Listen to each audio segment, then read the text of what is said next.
let's go on a cruise. Not just any cruise, this is a special cruise. If you think it looks like Jean's enjoying herself, she absolutely loves this route. Greece, Turkey, Ancient Mediterranean. Look at this, they've even got suntan lotion on the pool deck for the guests.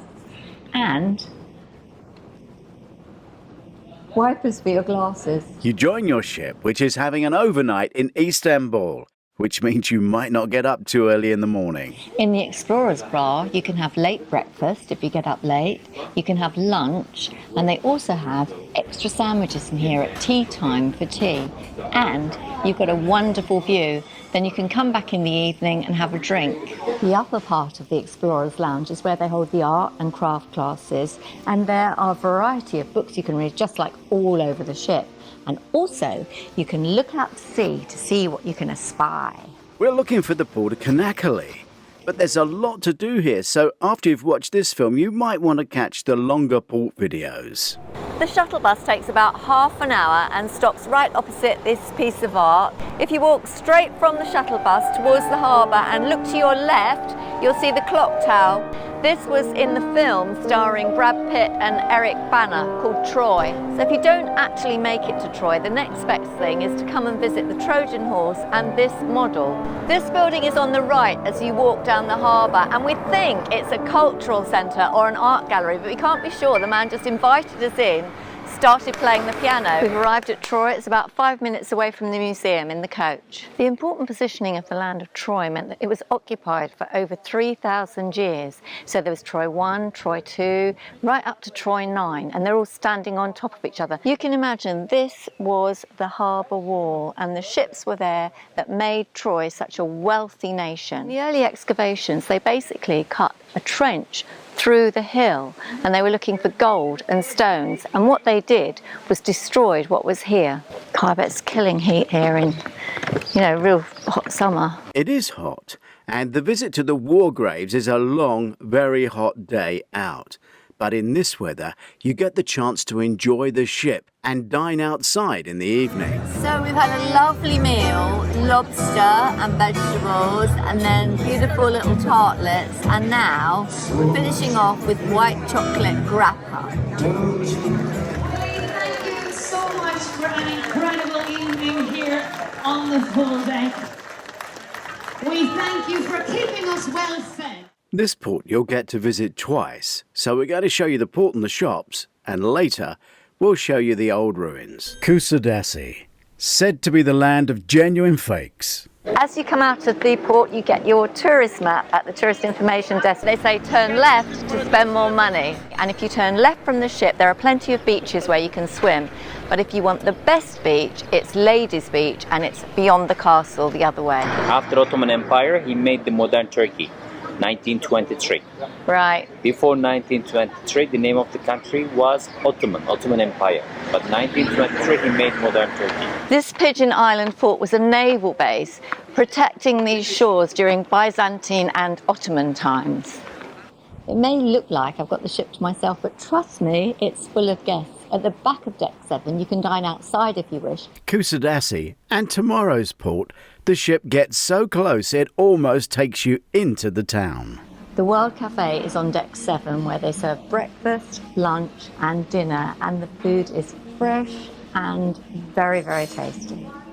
On every ship, they try and go that little bit further, but trust me, on the Viking ships, it does get rather special. This was an open sandwich day, so these were in addition to the normal lunch, and they were served on deck, whilst inside, the variety of food remained the same. Sushi is always available. Look how close we are to the old city of Rhodes. You'll be back for lunch. Rhodes really is one of those amazing ports where you just walk off the ship and you're in the town, the old town. Within a few hundred yards of the ship, you're in the old city. There's everything here, from traditional Greek art, to designer names, to taverns. This used to be the Courts of Justice, but it's now a library and the cellar of the knights, where you can taste the wine before you buy. This square is directly behind Marine Gate. Through the arch you'll find the Folk Museum, the Gunpowder Magazine, and further down the Art Gallery. Opposite the Art Gallery is the Temple of Aphrodite. This little place is where Mussolini wanted to make a holiday home. It has 150 rooms. It's called the Palace of the Grand Masters. So this is a beautiful shop, and Captain Nicholas here, he not only makes the jewellery and his sister makes the jewellery, but you can also go out on his fishing boat for the day. These screens are all around the ship, and so whatever you want to know, you can quickly check. So Viking Daily, that will tell you what's on and when, what's on in the restaurants, there. This one and this one you have to book, and if you want to know what's on at the theatre tonight. And at the end of Deck 2 you'll find the Star Theatre, where the guest entertainers are and the guest speakers. And at the back of the theatre, these extra seats can be sectioned off and become a cinema. 2, one each side.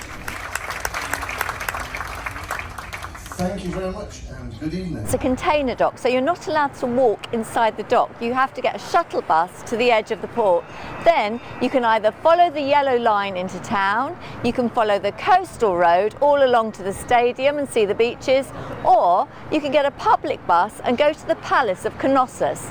You may be dropped in this square, but you can get a bus or walk. The hop-on, hop-off bus, it's not a big tour. They're not very frequent, it's every 40 minutes. The actual whole tour is only an hour, but if you get off, you've got to wait another 40 minutes for the bus. So you might want to walk to the Morosini Fountain. It was founded in 1629 in the Venetian period. One of the main tours offered in Heraklion is one to Santorini. Well, here's the connection. The lost city of Atlantis. Knossos is the largest palace in Crete. It was built about 1900 BC, but destroyed by 1700 BC. You are going to have to negotiate some steps, even though it's bordered and there are walkways. The lost city of Atlantis is more likely to be offshore, but Crete is full of Greek mythology. The Wintergarden is a quiet work or reading or crossword doing area, and between 4 and 5 o'clock it's tea time, and we've got scones and cream and jam, and you do have the option for sandwiches as well. I mean, I'm going to go home like a barrel. Heraklion is one port stop. You may be back for tea. Next, the superpower that took over from Crete.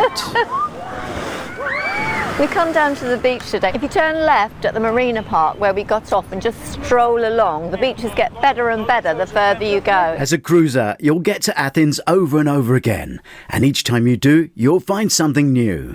As we walked away from the main taxi rank, we got offered a taxi for €10 to the Acropolis, which is really cheap. So this is wonderfully near Montserraki Station, which is just behind the museum you can see in front of us. The flea market is to the left. Plaka Square is behind the museum.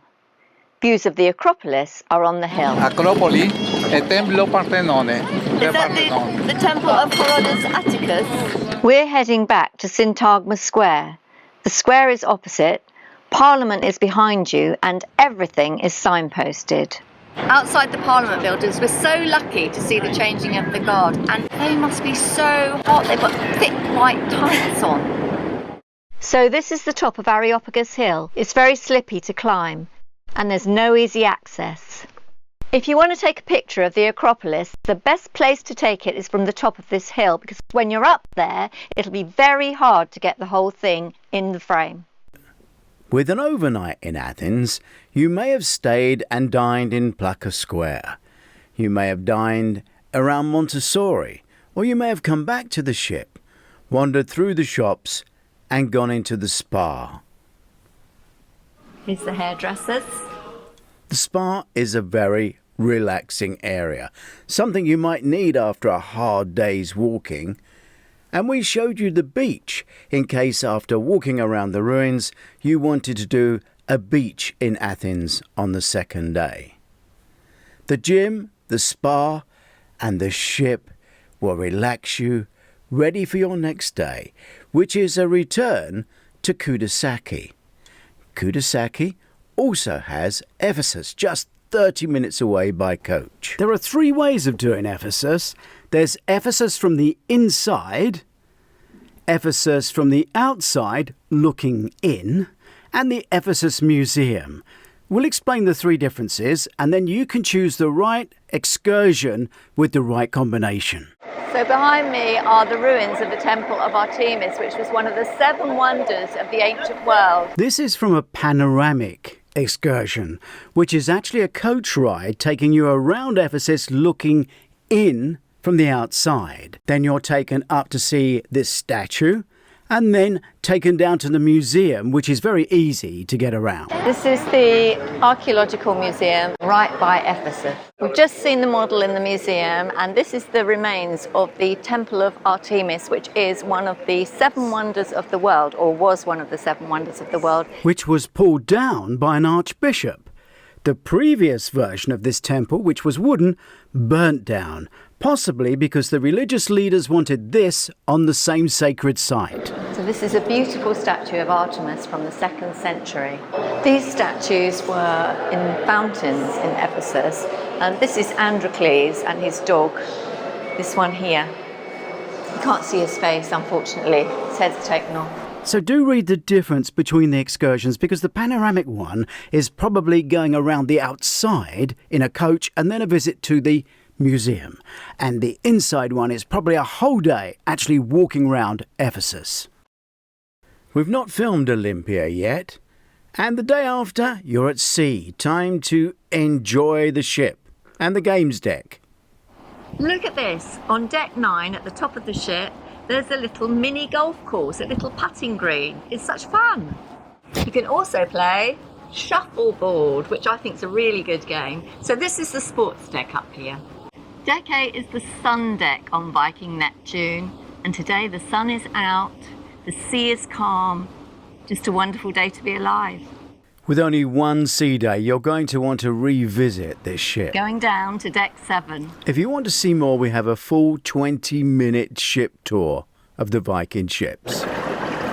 Now's the time for a cool off and the best view on the ship. Messina. It's a harbour city. The ship's right behind me. You don't need a shuttle bus. You just walk straight in, and we're going to explore. We've sailed down the Messina Straits before, but we've never stopped here. So this time we're lucky. The hop-on, hop-off bus is right by the harbour gates, and it's normally discounted because of the competition from the trolley train. I learned from this letter that Don Pedro of Aragon comes this night to Messina.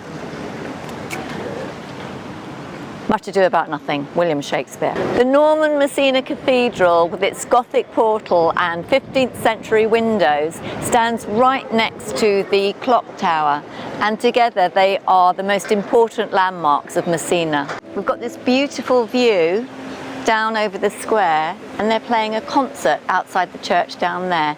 If you love churches, you'll be in heaven here, and we've come on a Sunday. How lucky is that?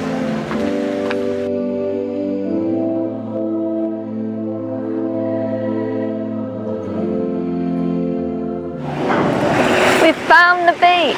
At the end of the tram line, just past the first beach, is the regional museum. The entrance for the museum is at the side. You come around the side. This is Manfredi's restaurant, and you do have to book here for dinner. It's an Italian restaurant. It is your last night on the ship, so treat yourself, but you do have to book. We're in Manfredi this evening, which is the Italian restaurant on the Viking Ship, and I am having asparagus with poached egg on the top, and Stuart is having the eggplant. This is one of the 2 specialist restaurants. They are included in the price, but you must book. So if you want to go on the last night, book. My seafood linguine, delicious. We have quite a big film on Rome, so this is just a little taster. If this looks like the best place to take a picture of the Trevi Fountains and you want to know where it is, then watch this film.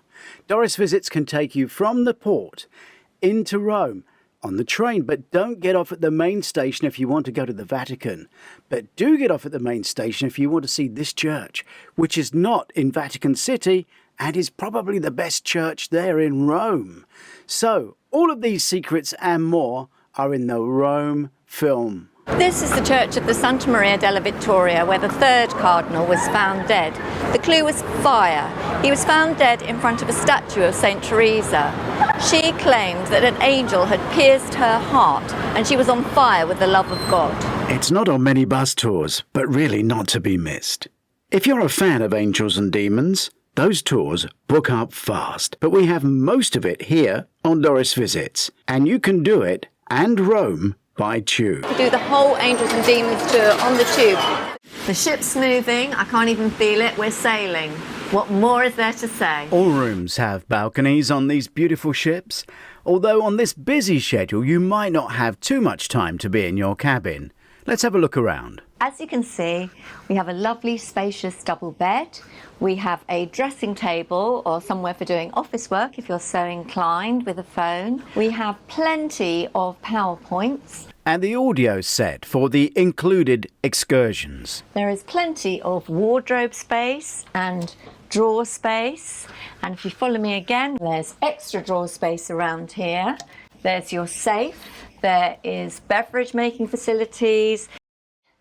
Spacious shower, nice glass fronted cubicle. And a heated floor. Will you want to get off? No. Seared halibut with California olive, herb vinaigrette, crumbled roasted cauliflower and buttered panko. You'll certainly want to come back. Thanks for watching the Doris Visits Port videos. It means so much to us. Please hit the subscribe button and share with your friends. And if you have time, I'd love you to read Cruise Ship Heist, the first of our cruise thrillers. And if you can, review it wherever you purchase it.